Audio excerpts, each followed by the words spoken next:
Doink. Gulp.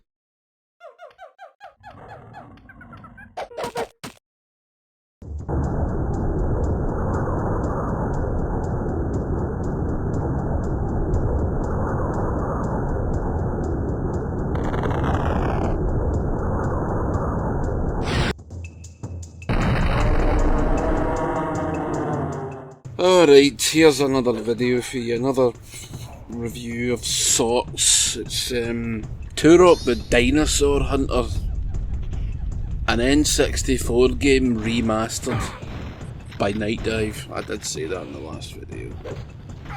And it's good. The N64 version was interesting. It was a good game, ruined by terrible controls, and I don't mean the actual controls in the game, I mean the N64 controller, you'll understand, eh? It was pure plop jobby. Hated every ounce of that thing, and now that it's 26 years old, or 28 years old I think, the machine, not the game, the wee joysticky thing in the middle didn't work properly because it used to, you know, grind and all that crap would get caught in the eye. So Turok the Dinosaur Hunter, and a Native American guy. It's a comic, I think, or is it based on a comic, or did the comic come after? I don't know. It was good at the time.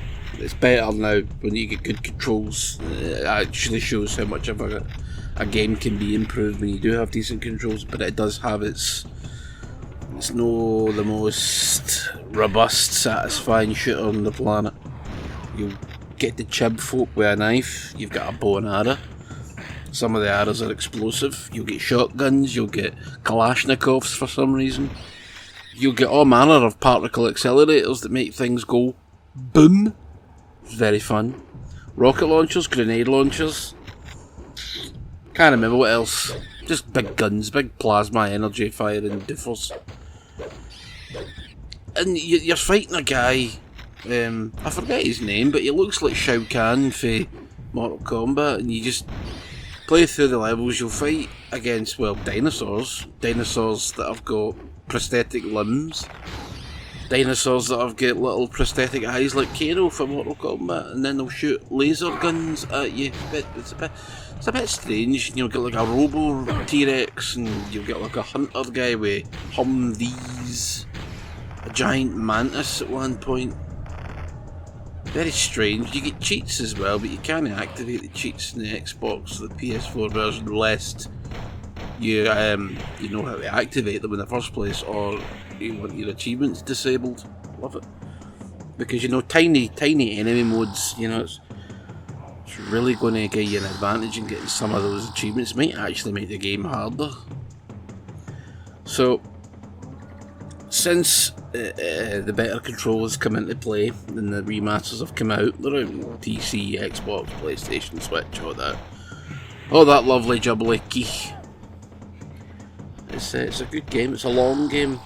Well, comparatively to everything else, it was one of the longer games that came out. And I remember when it first came out in the 64, it was 80 quid. You think games are priced high now? Go back in time. You get crap like Rise of the Bloody Robots. £70 for Rise of the fucking Robots. You must be off your feet.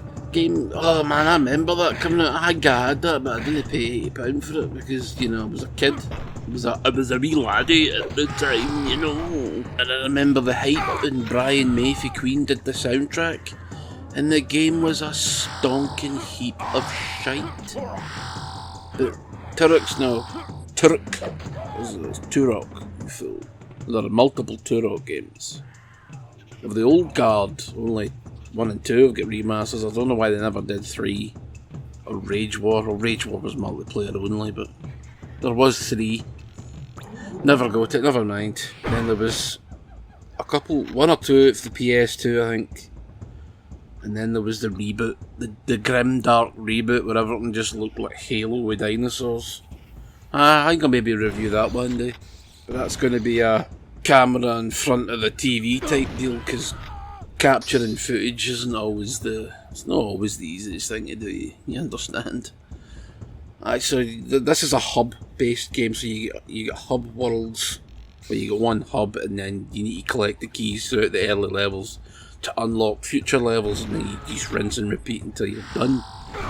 Not the longest of games, well it was then, but it's not now.